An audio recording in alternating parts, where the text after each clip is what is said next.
مرحبا ما قرح بحاكم الجارة من شرابات حمراء في شراشيره. مرحبا ما قرح بحاكم الجارة من شرابات حمراء. Allah Azza wa Jalla il a dit وَمَا خَلَقْتُ الْجِنِّ وَالْإِنسَ إِلَّا لِيَعْبُدُونَ. Et je n'ai créé les djinns et les hommes seulement pour qu'ils m'adorent.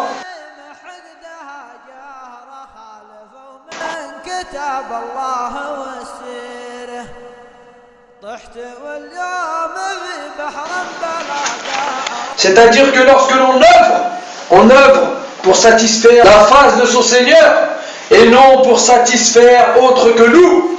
On ne doit rien attendre de personne, mais tout d'Allah.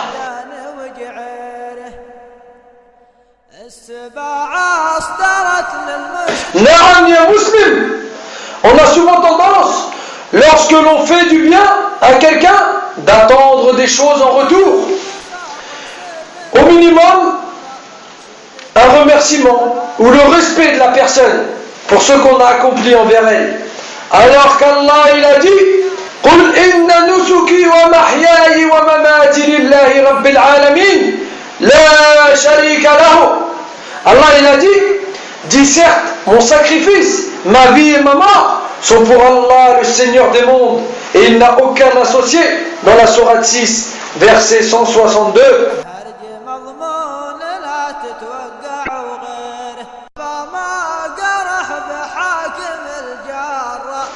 Parfois, il y a des gens qui ont tendance à croire que lorsqu'Allah il a dit tout ce que tu fais, tu le fais pour moi. Ils croient qu'on parle là de la prière, du jeûne, du hajj, du ramadan. Non, c'est pour toutes tes œuvres. Il a dit ma vie et ma mort sont pour Allah.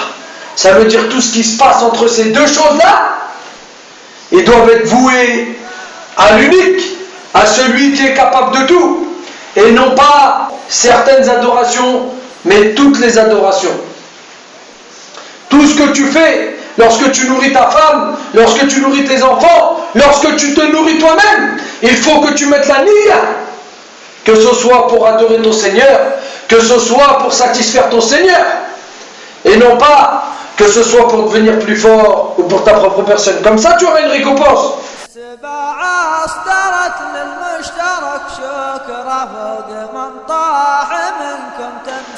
Cheikh Al-Uthaymin, rahimahullah, il a été questionné et on lui a dit que signifie la sincérité et quel est le jugement sur une personne qui cherche par son adoration autre qu'Allah.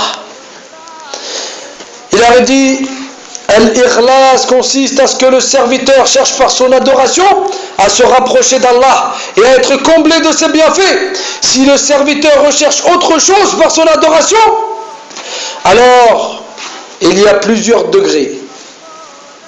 Dans le premier cas, chercher par ce moyen à se rapprocher d'un autre qu'Allah et s'attirer les éloges des hommes pour cet acte.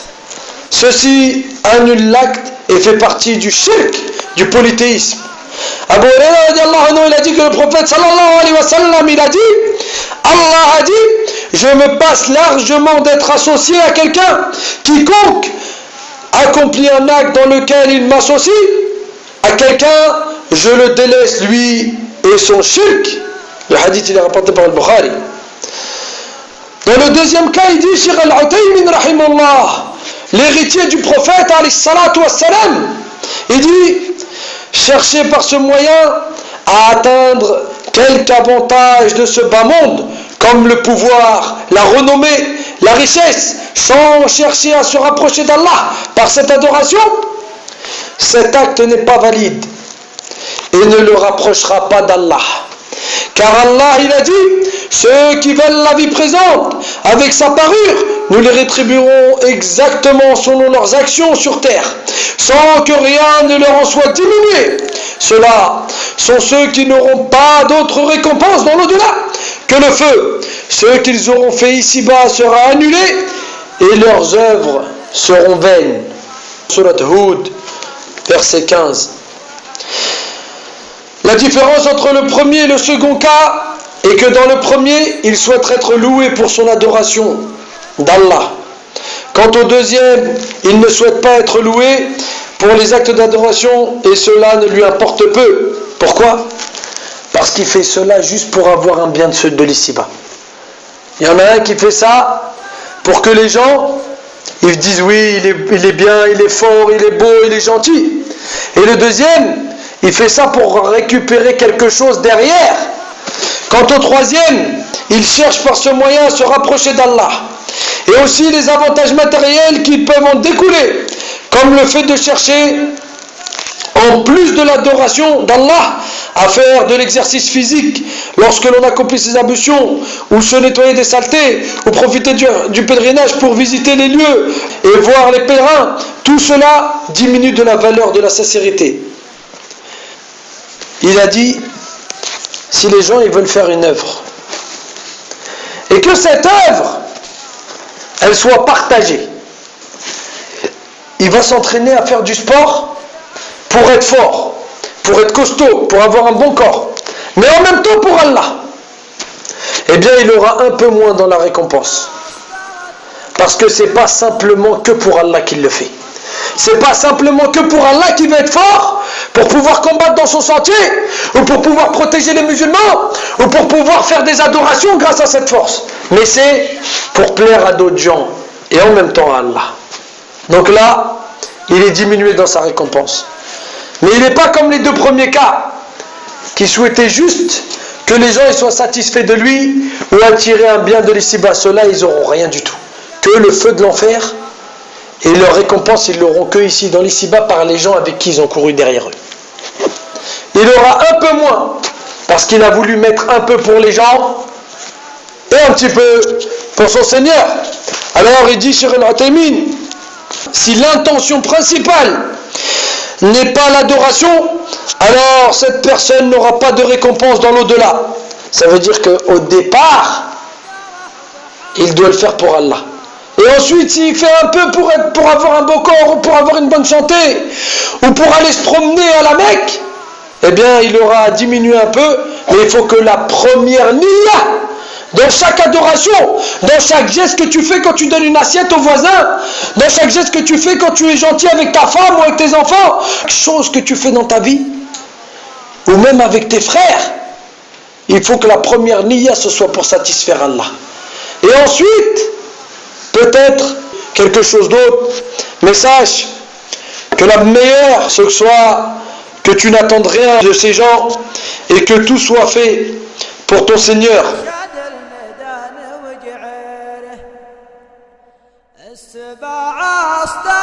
Ya Abdallah, méfie-toi de l'ostentation. Ya Amatullah, méfie-toi de l'ostentation, car c'est du shirk. C'est du shirk l'ostentation, al-riya. Le fait de faire les choses pour les gens. C'est du shirk mineur, mais c'est du shirk par lequel tu vas être châtié par ton Seigneur. Crains Allah et fasse que tes œuvres soient vouées totalement à ton Seigneur. Sache qu'il faut cacher, sauf si c'est pour satisfaire ton Seigneur, tel le fait de faire gagner des hasanat à ton frère en lui faisant couper ton jeûne, comme le faisait Hassan al-Basri. Et surtout, n'oublie jamais le hadith du messager d'Allah sallallahu alayhi wa sallam qui a dit: les gens seront ressuscités selon leur intention. Le hadith il est rapporté par Ibn Majah.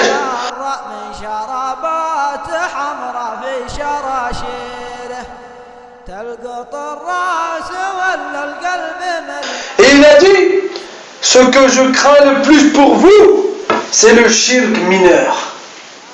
Et les compagnons ils lui ont dit: et qu'est-ce que le shirk mineur, ô messager d'Allah? Et le prophète sallallahu alayhi wa sallam, il a répondu: ar-riya, l'ostentation.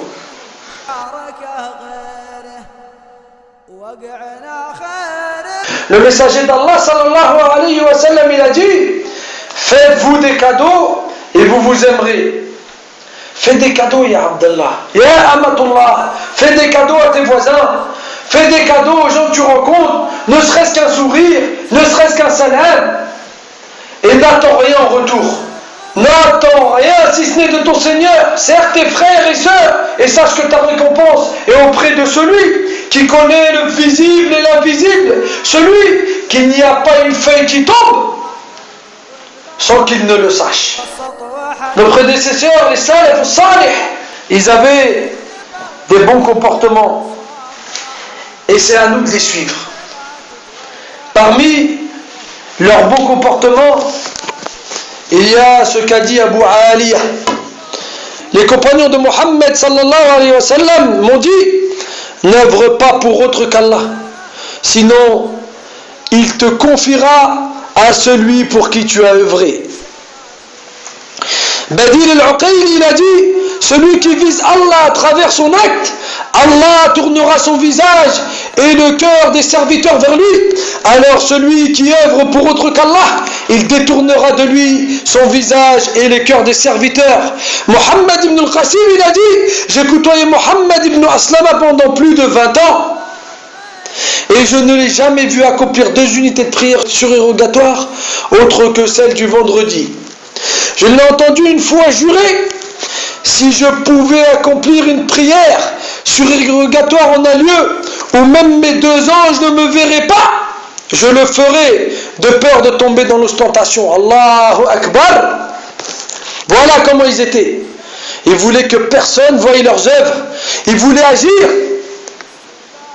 pour leur Seigneur. On rapporte de lui, il entrait dans un de ses appartements et fermait la porte, si bien que je ne savais pas ce qu'il y faisait, jusqu'à ce que j'entende un de ces jeunes enfants parler de ses pleurs.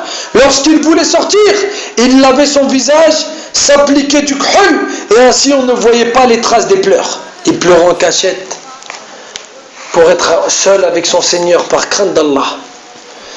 Il envoyait également des vêtements à des gens et il disait au porteur: fais en sorte que personne ne sache qui les a envoyés. Bishr ibn al-Harith a dit: suffit comme flatterie de l'âme que tu la blâmes devant les gens, comme si tu cherchais à l'embellir en la blâmant, et c'est là une manière de l'enlaidir auprès d'Allah. Allahu Akbar. C'est une parole très forte qu'il faut retenir, c'est très important. Il suffit comme flatterie de l'âme que tu la blâmes devant les gens. Ça veut dire il suffit de te la jouer quand tu vas dire aux gens: moi je suis pas quelqu'un de bien, moi je suis pas un assez bon prieur, moi je suis pas comme ci, moi je suis pas comme ça. Il dit: il suffit que tu dis ça comme si tu cherchais à l'embellir en la blâmant. Ça veut dire que tu vas essayer de montrer aux gens que Zermat est en train de te rabaisser, alors que tu es en train de te rabaisser pour t'élever devant eux. Et il dit, et en cherchant à faire cela, c'est là une manière de l'enlaidir auprès d'Allah. Voilà comment pensaient les salafs. Voilà comment on doit se comporter. On doit s'éloigner de toute vantardise. On doit s'éloigner de montrer aux gens. On doit s'éloigner de pratiquer pour les gens. Il faut que toutes tes adorations soient pour Allah, al-Wahid al-Ahad, al-Fard al-Samad, الذي لم يلد ولم يولد ولم يكن له كفوا أحد. هذا والحمد لله رب العالمين. قلت وفلان يتوسط واحد غيره، بنحرر يبرز نرجع الصفراء، هرج مضمون لا تتوقع وغيره، هرج مضمون لا تتوقع وغيره، هرج مضمون لا تتوقع.